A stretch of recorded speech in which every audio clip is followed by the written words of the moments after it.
Kali ini gue mau bahas soal Presiden Jokowi yang di ujung jabatannya makin kelihatan linglung kayaknya. Lu tahu kan linglung apa? Itu tuh seperti orang yang berada di persimpangan jalan dan bingung mau belok kemana. Padahal dia tahu tujuannya mau kemana. Linglungnya Presiden Jokowi ini gue lihat terutama dalam persoalan yang menyangkut eksistensi IKN ya, atau Ibu Kota Nusantara. Ini gue lihat dari statement dia di tahun 2019 dan tahun 2024. Yang menurut gue itu sangat kontradiksi banget. Di tahun 2019 dia bilang, saya akan pindahkan ibu kota negara. Lu semua pasti tahu kan, kalau arti kata saya itu berarti menunjuk pribadinya atau dirinya sendiri. Tidak ada yang melibatkan pihak lain di luar sana. Tapi anehnya, di tahun 2024 dia bilang kalau pemindahan IKN adalah keputusan rakyat. Kemarin bilang saya. Sekarang bilang rakyat. Jadi kelihatan banget linglungnya presiden kita ini. Seperti biasa, kalau yang linglung itu gue pasti nggak akan berpengaruh apa-apa buat publik ya. Tapi kalau yang linglung itu sekelas presiden, akhirnya ya akan jadi bahan omongan orang. Karena setiap kata yang keluar dari mulut presiden pasti berpengaruh pada kehidupan bermasyarakat kita. Banyak pendapat mengenai linglungnya Presiden Jokowi ini. Ada yang menilai kalau presiden itu overconfidence atau mindah-mindahin ibu kota negara yang akhirnya bikin dia pusing sendiri. Presiden Jokowi ini dinilai terlalu memaksakan supaya IKN ini menjadi legasinya dia. Akhirnya semua pun dipaksakan. Yang paling kecekek ya anggaran negara yang terkesan dipaksakan banget. Kalau pos anggaran untuk IKN ini harusnya tidak terbatas ya. Kalau terbatas ya dicari sumber lainnya. Pokoknya IKN tuh harus bisa difungsikan sebelum dia lengser. Investor asing yang katanya mau masuk pun nggak masuk-masuk tuh sampai sekarang. Malah investor lokal yang kelihatannya dipaksakan banget buat masuk. Kenapa gue bisa bilang dipaksakan? Karena kebanyakan investor lokal itu membangun hotel mewah di IKN. Nah, pertanyaannya nih sekarang, siapa yang mau nginep di hotel mewah di IKN? Jadi menurut gue nggak ada urgensinya mereka harus membangun hotel mewah di IKN sekarang ini. Tapi kan seperti yang lu semua tahu, akhirnya semua harus dipaksakan demi pencitraan seorang presiden yang bernama Joko Widodo.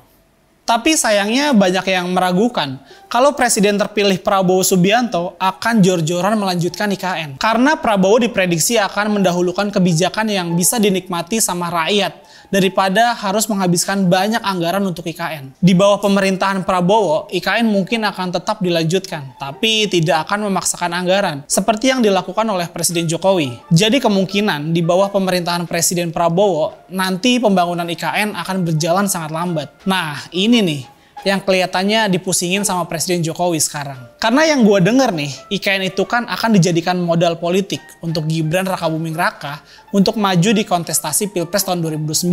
IKN itu akan dijadikan senjata politik supaya rakyat mau memilih anaknya di Pilpres tahun 2029 nanti.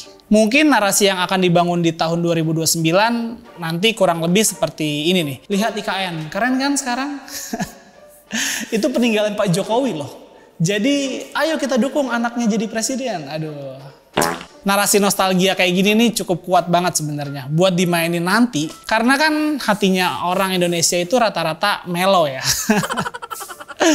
Tapi masalahnya kalau IKN berjalan lambat, berarti IKN tidak bisa dijadikan modal politik untuk menjual putranya di tahun 2029 nantinya. Apalagi kalau sampai mangkrak, mau jualan apa Gibran di tahun 2029 nanti? Bisa-bisa kalau dia maksain mau maju, ya malah tenggelam nantinya.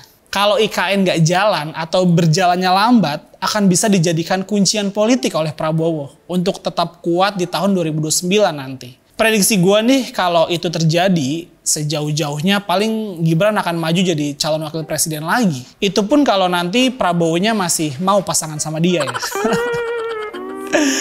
Jadi jelas ya, IKN ini kan jadi pertaruhan politik untuk Presiden Jokowi dan keluarganya. Tapi mungkin dia udah tahu kalau bau-bau mangkrak ini udah tercium. Jadi mungkin aja sebelum dia jadi bulan-bulanan rakyat nih setelah tidak menjabat lagi nantinya, dikeluarkanlah statement kalau IKN itu adalah keputusan rakyat yang secara tidak langsung meralat ucapannya sendiri 5 tahun lalu saat dia bilang kalau dialah yang mau memindahkan IKN. Jujur aja, gue termasuk salah satu seorang yang ngedukung IKN berdiri. Bahkan, gue pernah beberapa kali diajak Presiden Jokowi ke IKN waktu masih jadi pendukung. Gue ngelihat prospek IKN ini cukup baik sebagai ibu kota. Tapi gue juga nggak setuju kalau pembangunan IKN ini dilakukan dengan pemaksaan. Apalagi sampai harus memotong anggaran strategis yang harusnya digunakan untuk kepentingan rakyat. Menurut gue, IKN ini harus tetap dilanjutkan pembangunannya oleh siapapun presidennya nantinya. Tapi jangan lupakanlah kebutuhan rakyat yang mendesak seperti kesehatan, pendidikan, dan lain-lain. Kalau IKN ini harus selesai 20 atau 30 tahun lagi ya nggak apa-apa. Yang penting kan rakyat selamat. Gue juga nggak berharap banyak kok kalau IKN ini akan mangkrak. Karena udah banyak uang rakyat yang udah ada di situ. Kalau tadi gue udah ngebahas soal keuntungan politik yang akan didapat Prabowo, sekarang gue kasih contoh lain nih, yaitu Pak SBY. Beliau juga akan mendapatkan keuntungan politik. Karena ternyata ada yang lebih hebat mangkraknya dari Hambalang loh. Jadi kalau dulu pendukungnya Jokowi itu nyerang SBY dengan Hambalang nih, nanti nggak bisa lagi tuh nyerang SBY dengan isu Hambalang lagi. Karena peninggalan junjungannya mereka justru lebih dahsyat dari Hambalang. Gua sih amit-amit sih ya. Semoga jangan sampailah mangkrak IKN. Tapi jangan juga nanti diklaim macam-macam oleh buzzer-buzzer bucinnya Presiden Jokowi. Kalaupun nanti IKN sukses, ya jangan juga diklaim kalau itu karena Presiden Jokowi. Ya karena faktanya Presiden Jokowi bangun itu pakai duit rakyat kok, bukan duit nenek lu. Oke, sekian dulu dari gue. Sorry to say kalau ada omongan gue yang gak sejalan sama kalian.